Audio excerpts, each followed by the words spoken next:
আল্লাহর নবীর কাছে এসে এক সাহাবী বলেন, ইয়া রাসূলুল্লাহ, ইয়া হাবিবাল্লাহ, আমার ঘরের খাবারের মতো কোনো কিছু নাই।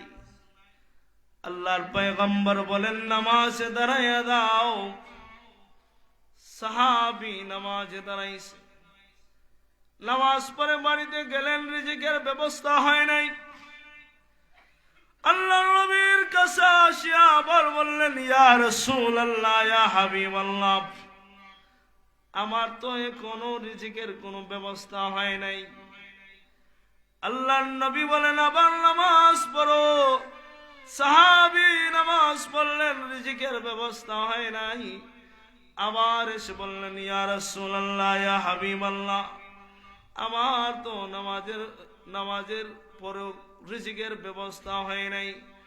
আল্লাহর নবী বললেন, আবারও নামাজ পড়ো, কিন্তু এরপরও রিজিকের ব্যবস্থা হয় নাই। আল্লাহর নবী বলেন, তুমি ওযু করো, আমি দেখি। সাহাবীর ওযু দেখে নবী বলেন, ওযু হয় নাই। নামাজ পড়ার জন্য সাহাবীকে বললেন। সাহাবী নামাজে দাঁড়াইলেন। নামাজে দাঁড়ানোর পরও নামাজ হয় নাই। আল্লাহর পয়গম্বর দাঁড়াইয়া সাহাবীকে বললেন, আমি যেভাবে ওযু করি, আমি যেভাবে নামাজ পড়ি, এইভাবে নামাজ যদি আদায় করো, আল্লাহ তাআলা রিজিকের ব্যবস্থা করে দিবেন। পয়গম্বর যখন সাহাবীকে নামাজ শিক্ষা দিলেন, সাহাবী যখন নামাজ পড়লেন নবী দেখার মতো, দেখার পরে সাহাবী নামাজ পড়ার পরে বাড়িতে গেলেন। বাড়িতে গিয়ে দেখেন ঘরের ভিতরে একটা আটার চাকা ছিল।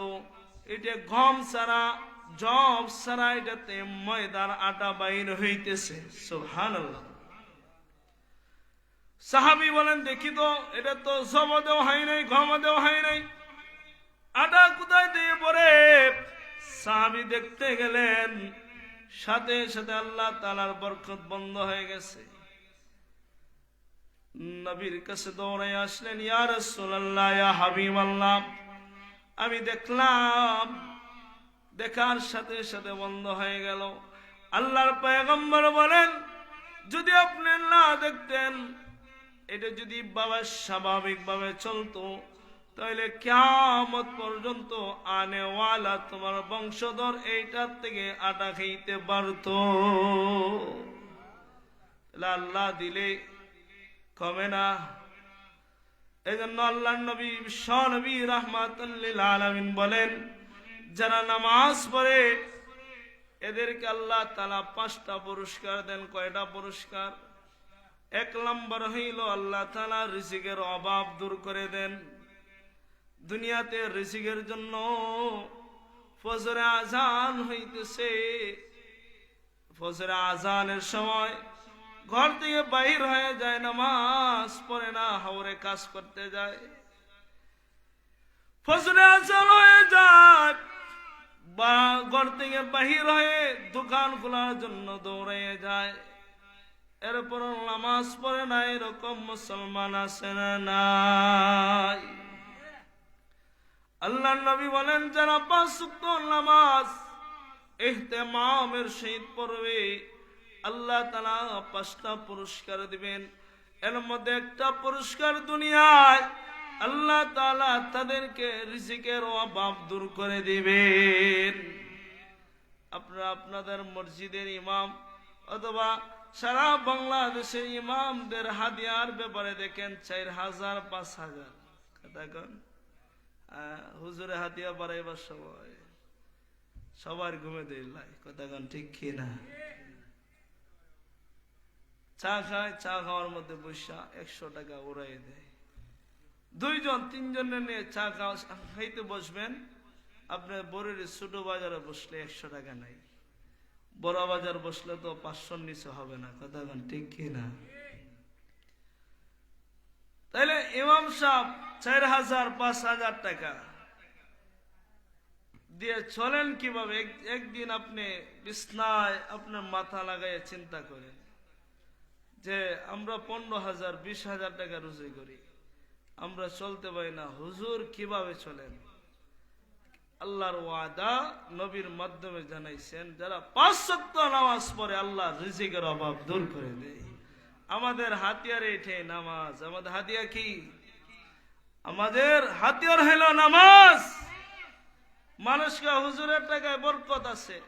বলেন তো, আপনার বাজার থেকে যদি তেল কিনেন, আপনার কাছে 170 টাকা রাখে, আমার কাছ থেকে 100 টাকা রাখবে না? 170। পেঁয়াজ 100 টাকা কেজি, আমার কাছে কত? এই সময় বাজারওয়ালা কয় না গেলে, হুজুর আপনার টাকা বরকত আছে, 10 টাকা দিলাম, কইবে? তাহলে বরকত কোন জায়গায়? আর ফার্ম দিয়ে না আমরা, কথা কোন ঠিক কিনা? আর ফার্ম দিয়ে আমাদেরকে আর ছাড়েন না। আমাদের বরকত হইল নবীর ওয়াদা, যারা 5 ওয়াক্ত নামাজ পড়বে আল্লাহ তাআলা তাদের রিজিকের অভাব দূর করে দেয়। বলেন না সুবহানাল্লাহ।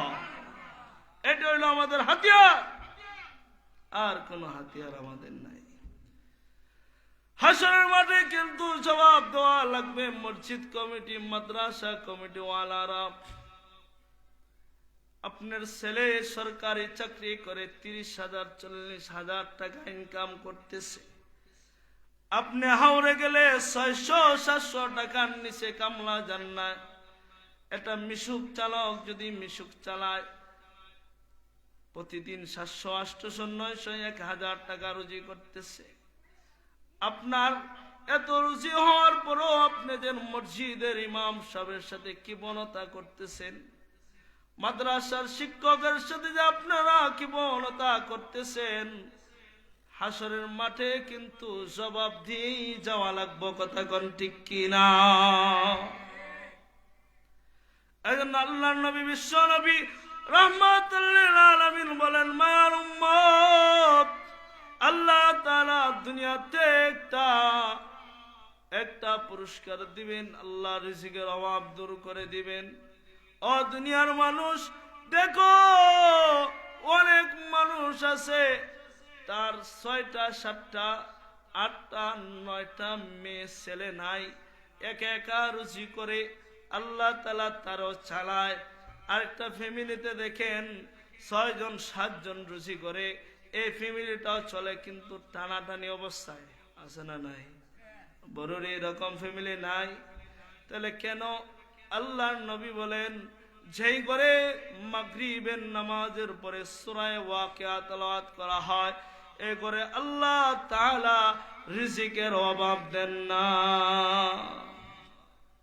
এরপর আল্লাহর নবী, বিশ্ব নবী রাহমাতুল লিল আলামিন বলেন, 4টা পুরস্কার হইল মরার সময় থেকে শুরু।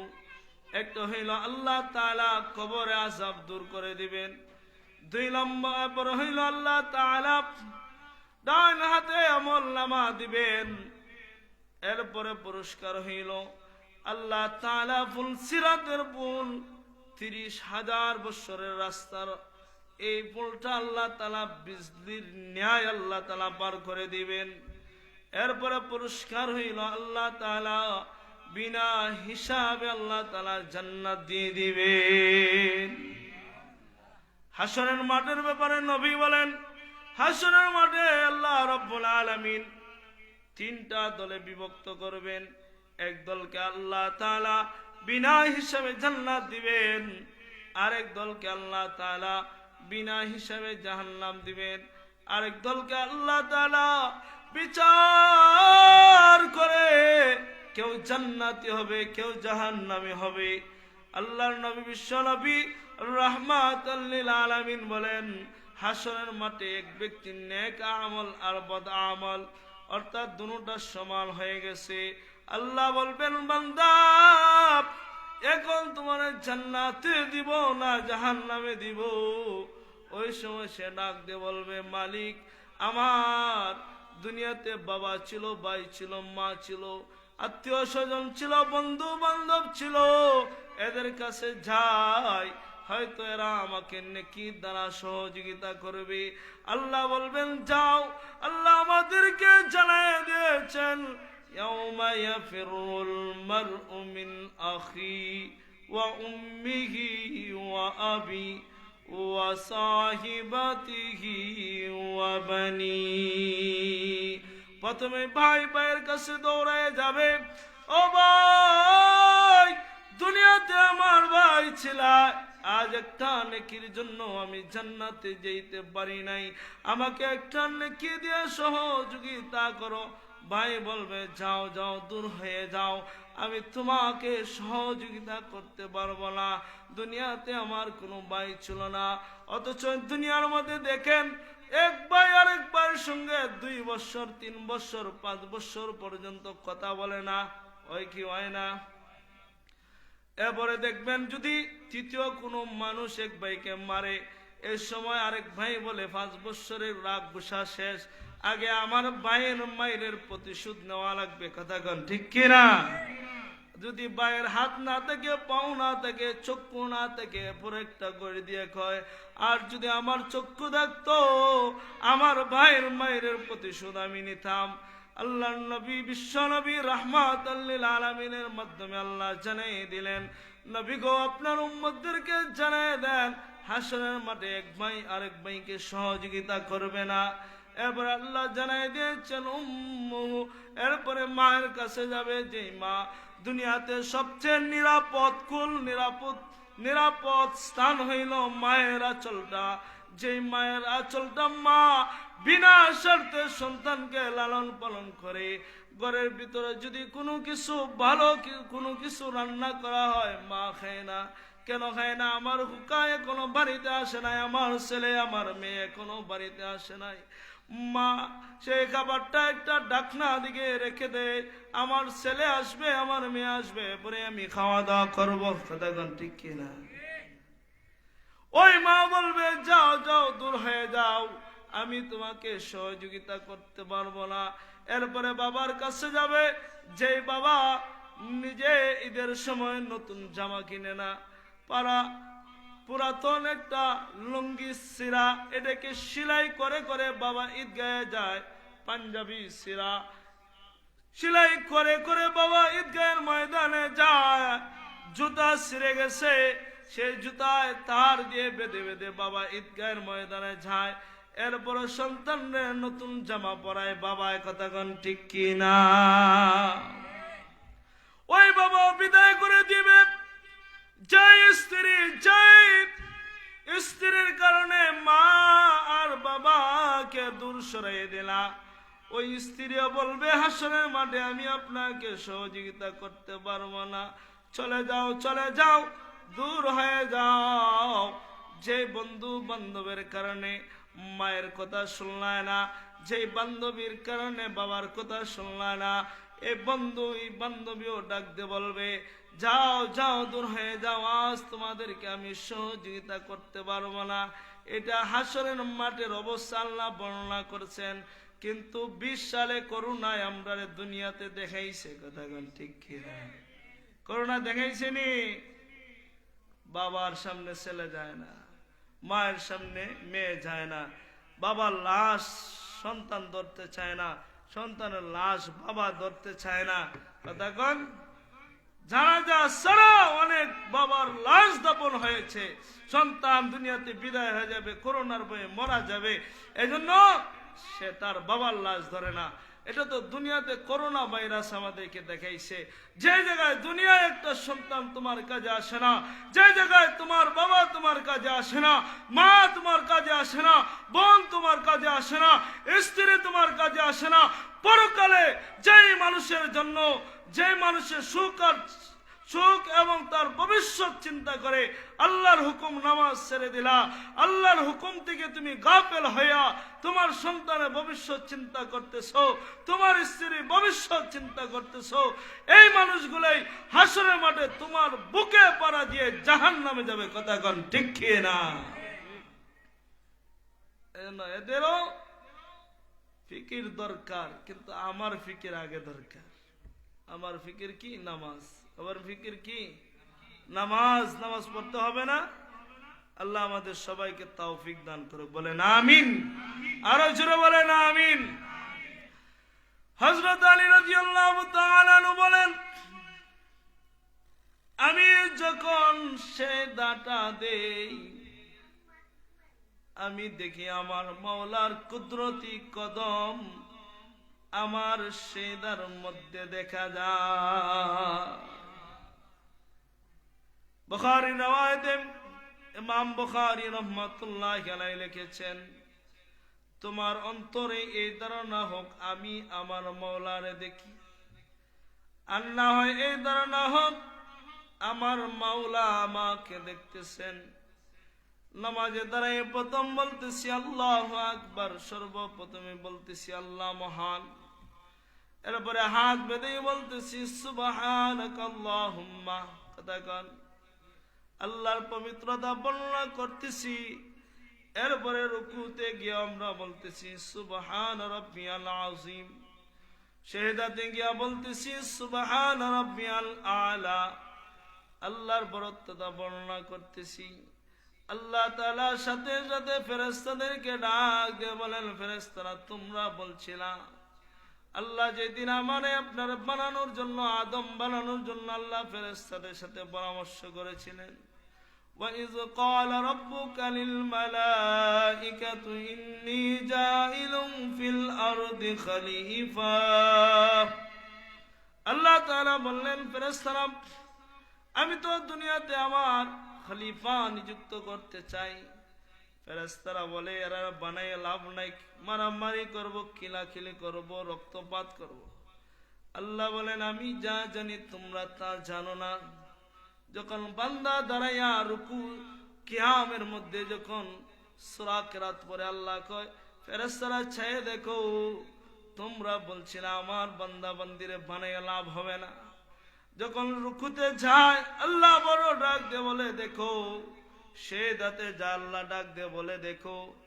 এভাবে যখন বান্দা শুরু করে তাকবীর দিয়ে শেষ করে সালাম দিয়ে আল্লাহ পুরা নামাজ ফেরেশতাদেরকে দেখায়, দেখো আমার বান্দার বান্দি কত সুন্দর নামাজ পড়তেছে।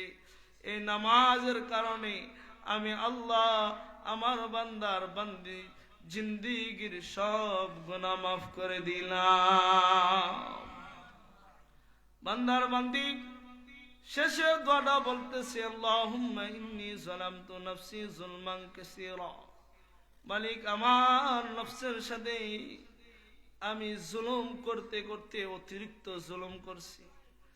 মালিক আমার জুলুমের কারণে আমার জুলুম গুলারে তুমি ক্ষমা করে দিয়ে মাফ করে দিও। বান্দা নামাজের মাধ্যমে এগুলা চায়, আল্লাহ কই ফেরেশতারা চায় দেখ আমার বান্দা আমার কাছে চায়, আমি মালিক তো দিতে চাই, আমি তো রহমান, আমি তো রহিম, আমি তো গফফার, আমি আমার বান্দা বান্দি যা চায় আমি আল্লাহ তার চেয়ে তো বেশি দিতে চাই। বান্দার বান্দি যখন তাহাজ্জুদের নামাজে দাঁড়াইয়া ঘুমটা ভেঙে শীতের দিন লেপ থেকে বাহির হইয়া তাহাজ্জুদের নামাজের সময় দাঁড়াইয়া যায়, আবু হুরায়রা রাদিয়াল্লাহু তাআলা আনহু বর্ণনা করেন আল্লাহ তাআলা প্রথম আসমানে আসেন, আসিয়া বলেন কে আসরে গুনাহগার আমার কাছে চাও আমি আল্লাহ গুনাহ মাফ করে দিব। কে আসরে অভাবী আমার কাছে চাও আমি আল্লাহ তোমার অভাব দূর করে দিব। কে আসরে ক্ষতিগ্রস্ত আমার কাছে চাও আমি ক্ষতিপূরণ দিয়ে দিব। কে আসরে পেরেশানিতে আমার কাছে চাও আমি আল্লাহ পেরেশানি মুক্ত জিন্দেগি দান করব। যেই বান্দার বান্দি শেষ রাতে তাহাজ্জুদের নামাজে দাঁড়াইয়া আল্লাহর কদমে 2 রাকাত 4 রাকাত 6 রাকাত 8 রাকাত নামাজ পড়ে আল্লাহ তাআলা তার জিন্দেগীর সব গুনাহ আল্লাহ মাফ করে দেন। হযরত ওমর ইবনুল খাত্তাব রাদিয়াল্লাহু তাআলা আনহু তাহাজ্জুদের নামাজ নিয়মিত পড়তেন। হঠাৎ একদিন শয়তান এমন ঘুম পাড়াইছে, পাও এমন টিপা শুরু করছে। হযরত খলিফাতুল মুসলিমিন ওমর রাদিয়াল্লাহু তাআলা আনহু আর ঘুম থেকে উঠতে পারেন নাই। পরে ফজরের নামাজের পর থেকে চিন্তা শুরু হয়ে গেল, আজ তো তাহাজ্জুদের নামাজ মিস হয়ে গেল। শয়তান এসে দেখে ওমরের যে পরিমাণে চিন্তা করতেছে তাহাজ্জুদ পড়ার চাইতে তার সবটা বেশি হইতেছে। সুবহানাল্লাহ। পরের দিন মিস্টার ইবলিস খায়। আর ওমরে এই সুযোগ দেওয়া যেত না। এই পাও টিপা শুরু করছে, ওমর ওঠো ওঠো ওঠো, তাহাজ্জুদের সময় হয়ে গেছে। সুবহানাল্লাহ বলেন না। যে শয়তান মানুষে ধোঁকা দেয় নামাজ থেকে বিরত রাখার লাগে, এই শয়তান পাও টিপে যে ওমরে তোলার লাগে। সুবহানাল্লাহ বলেন। আবার ওমরে ভয় পাইত, উমর যে রাস্তা দিয়ে যেতেন এই রাস্তা দিয়ে এক সপ্তাহ শয়তান আসতো না। সুবহানাল্লাহ বলেন। এই নামাজ রাবিয়া বসরি রহমাতুল্লাহি আলাইহি নাম শুনেছেন। হাসান বসরি রহমাতুল্লাহি আলাইহি উনি রাবিয়া বসরিকে বিয়ের প্রস্তাব দিলেন, আমি আপনাকে বিয়ে করতে চাই। রাবিয়া বসরি রহমাতুল্লাহি আলাইহি বলেন, আমাকে বিয়ে করার জন্য আপনার কাছে কি আছে? হাসান বসরি বলেন, আমি পানির উপরে নামাজের মুসল্লা বিছাইয়া নামাজ পড়তে পারি। সুবহানাল্লাহ বলেন। আমরা মাটির উপরে মানে পড়লে কাফি, আইলের উপরে নামাজ পড়লে তো অনেক পড়ে জায়গা আছে না নাই? ওই সময় রাবিয়া বসরি রহমাতুল্লাহি আলাইহি ডাক দিয়ে বলেন, পানির উপরে টেক লাগাইয়া নামাজ পড়াইতে স্বাভাবিক একটা বিষয়। আমি রাবিয়া কিভাবে নামাজ পড়তে পারি জানেননি? আসমান আর জমিনের মাঝখানে বাতাসের উপরে আমি রাবিয়া নামাজ পড়তে পারি। তাহলে ফজিলত একজনের চাইতে একজনের কম না বেশি? রাবিয়া বসরি বলেন, আপনি আমাকে কয়েকটা নিশ্চয়তা দেন। এক নম্বর হইল, আমি যেই সময় মারা যাব এই সময় কি আমি ঈমান নিয়ে যেতে পারবো কিনা? হাসান বসরি বলেন, এটা তো আমি বলতে পারবো না। রাবিয়া বসরি কয়, না বলতে পারলে আপনার সাথে আমার বিয়ে হবে না। রাবিয়া বসরি রহমাতুল্লাহি আলাইহি দিনের বেলা মানুষের বাড়িতে কাজ করতেন। সন্ধ্যার পরে এসে আল্লাহু আকবার বলে দাঁড়ায়া যেতেন, ফজরে আজান পর্যন্ত আল্লাহর ইবাদত করতেন। আল্লাহর নবী বলেন, যারা এশারের নামাজ পড়লো আর ফজরের নামাজ পড়লো, তাহাজ্জুদের নামাজও পড়তে পারে নাই, নফল নামাজও পড়তে পারে নাই, আল্লাহর পয়গম্বর বলেন আল্লাহ তাআলা সারা রাতে ইবাদত করার সব দান করে। তাহলে এশারের নামাজ দরকার আছে না নাই? ফজরের নামাজ দরকার আছে না নাই? আল্লাহর নবী বিশ্ব নবী রাহমাতুল লিল আলামিন আরো বলেন, যারা নামাজে দাঁড়াইয়া কোরআনের একটা হরফ পড়ে, এমনি স্বাভাবিক ভাবে যদি পড়ে, নামাজে পড়ে না ওযু ছাড়া যদিও পড়ে, আল্লাহ তাআলা একটা হরফের বিনিময়ে আল্লাহ তাআলা 10টা সওয়াব দান করেন। নামাজের দাঁড়ায় যদি কেউ আল্লাহর কালাম তেলাওয়াত করে, একটা হরফে আল্লাহ তাআলা 30টা নেকি দান করেন। নূর হুসাইন কাসেমী রাহমাতুল্লাহি আলাইহি বলতেন, যদি কেউ নামাজের দাঁড়ায় কোরআন তেলাওয়াত করে, আল্লাহ তাআলা তাকে 50টা নেকি দান করে।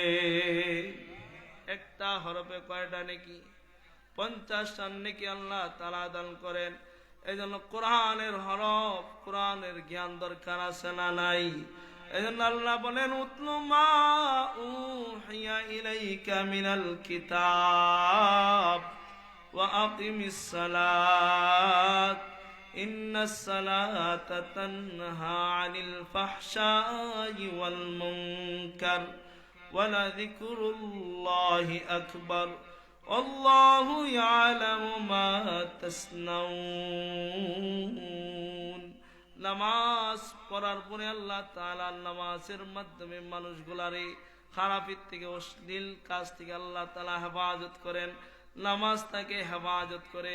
কিন্তু দেখা যায় নামাজ পড়ে, আবার যেই নামাজে যেই পোশাক নিয়ে, যেই টুপি নিয়ে নামাজের প্রথম রাকাতে গিয়ে দাঁড়াইলো, ওই পোশাক আর এই টুপি নিয়েই টেলিভিশনের সামনে, কথা কোন ঠিক কিনা? যে মুসল্লিটা মসজিদে প্রথম কাতারে নামাজ পড়ে, ওই মুসল্লিটা আবার টেলিভিশনের সামনে দাঁড়ায় প্রথম কাতারে ওনার নিয়ত হইল যেখানে খেলবো প্রথম কাতারে খেলবো। মসজিদও প্রথম কাতারে, টেলিভিশনও প্রথম কাতারে, গান বাজনায় প্রথম কাতারে। এরকম মুসল্লি আছে না নাই? তাহলে বোঝা গেল তার নামাজি হয় নাই। নামাজ যদি হয়, নামাজ অবশ্যই তাকে বেহায়াপনা অশ্লীল কাজ থেকে আল্লাহ তাআলা নামাজের মাধ্যমে হেফাজত করবেন। আল্লাহর ওয়াদা, তানহা আনিল ফাহশাই ওয়াল মুনকার। নামাজ অশ্লীল আর বেহায়াপনা থেকে হেফাজত করে। বোঝা গেল যে মানুষ নামাজ পড়ার পরও চুরি করা ছাড়ে নাই, নামাজ পড়ার পরও সুদ খাওয়া ছাড়ে নাই, নামাজ পড়ার পরও ঘুষ খাওয়া ছাড়ে নাই, নামাজ পড়ার পরও আইল কেটে খেত বাড়ানোর সম্পর্ক ছাড়ে নাই, নামাজ পড়ার পরও যে মানুষ মার বাবার খেদমত করে নাই, নামাজ পড়ার পরও যেই প্রতিবেশীর হক আদায় করে না, নামাজ পড়ার পরও যেই বড়দেরকে সম্মান করতে জানে না, নামাজ পড়ার পরও যেই ছোটদেরকে স্নেহ করতে জানে না, তার নামাজি হয় না। কথা কোন ঠিক কিনা?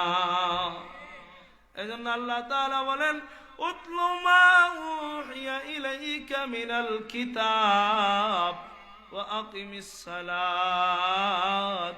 অর্থাৎ নামাজ পড়ার জন্য প্রথমেই আল্লাহর কালাম শিখা লাগবো। কোরআনের 5টা সূরা শিখা সবার জন্য ফরজে আইন। সবার জন্য কি? ফরজে আইন। 5টা সূরা ছাড়া আপনি নামাজ পড়লেন নামাজ হবে না। যদি আপনি না পারেন, না শিখা পর্যন্ত আপনার নামাজ হবে। কিন্তু নামাজ পড়তেছেন, কিন্তু শিক্ষা করার জন্য চেষ্টা করেন নাই, অর্থাৎ চেষ্টা না করার কারণে আপনার নামাজ হবে না। কিন্তু আপনি চেষ্টা করতেছেন, আলহামদুলিল্লাহ, আপনার 5 বছর 7 বছর চলে গেছে, আপনি পড়তে পারেন নাই। সুবহানাল্লাহ বলতে বলতে বলতে আপনার 5 বছর 7 বছর চলে গেছে, আপনি শিখতে পারেন নাই। আল্লাহর পয়গম্বর বলেন, যারা আল্লাহর দ্বীন শিখার জন্য মেহনত করলো, আল্লাহর দ্বীন শিখার জন্য চেষ্টা করলো, এই অবস্থায় যদি মারা যায়, আল্লাহ তাআলা তাকে 2টা ফজিলত দিবেন। 1 নম্বর হইল আল্লাহ তাআলা তাকে শহীদি মরণের সওয়াব দিবেন। আমি 60 বছর 70 বছর হয়ে গেছে, কিন্তু আমি সূরা ফাতিহা জানি না। ইমাম সাহেবকে কইলাম, হুজুর আমার সূরা ফাতিহা শিখান। আমি 5 বছর 7 বছর ধরে পড়তেছি, কিন্তু পারি না। এই অবস্থায় যদি আমার মরণ হয়ে যায়, আমি কোরআন শিক্ষা করা অবস্থায় মারা গেলাম। কোরআন শিক্ষা করা অবস্থায়, অর্থাৎ দ্বীনি মাসলা শিক্ষা করা অবস্থায় যদি কেউ মারা যায়, আল্লাহ তাআলা তাকে শহীদি সওয়াব দান করেন। কোরআন শিক্ষা করা অবস্থায় মারা যাওয়ার কারণে কবরে গিয়ে কোরআন বলবে, মালিক এই মানুষটারে কবরে আযাব দিও না, সে আমাকে দুনিয়াতে মহব্বত